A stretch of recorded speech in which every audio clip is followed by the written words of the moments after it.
ఒక బ్యానర్ చించిన కేసులో యువకుడిని తీవ్రంగా చితకబాదినటువంటి వ్యవహారం ఇప్పుడు మానవ హక్కుల సంఘానికి చేరింది.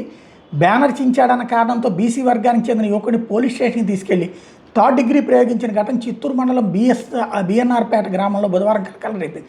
టీడీపీ నేతలు తిరిగి తలగ్గిన హెడ్ కానిస్టేబుల్ అమానుషంగా వ్యవహరించాడని లాఠీలతో చితకబాదారని బాధితుడు రాము కన్నీరు మున్నీరు అవుతున్నాడు. బాధితుడి కథనం ప్రకారం చిత్తూరు మండలం బిఎన్ఆర్పేటలో మంగళవారం గంగ జాతర జరిగింది.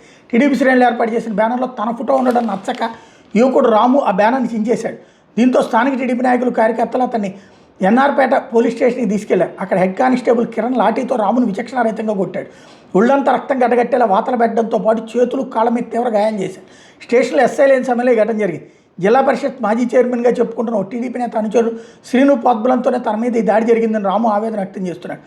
బాధితుడు రాముకు బంధువులు బుధవారం చిత్తూరు ప్రభుత్వ ఆసుపత్రి తరలించగా మెరుగైన వైద్య నిమిత్తం ప్రైవేట్ ఆసుపత్రికి తరలించారు. ఈ ఘటన మీద టూ టౌన్ సిఐ నెట్టి కంటయ్య విచారణ చేపట్టారు. బాధితుడి ఘటన మీద జాతీయ మానవ హక్కుల సంఘానికి ఫిర్యాదు చేశాడు. దీనిలో ఉండగా తిరుపతి ఎంపీ గురుమూర్తి బాధితుడిని ఫోన్లో పరామర్శించి ఘటన మీద ఆరాధీశారు. బాధిత కుటుంబానికి అండగా ఉంటామని, న్యాయం చేసేలా పోరాడతామని హామీ ఇచ్చారు. రామును లాఠీతో చితకబాదిన ఘటన సామాజిక మాధ్యమాలు వైరల్ కావడంతో ఆరోపణలు ఎదుర్కొన్న హెడ్ కానిస్టేబుల్ కిరణ్ని వీఆర్కి పంపినట్టు పోలీసు వర్గాలు చెబుతున్నాయి.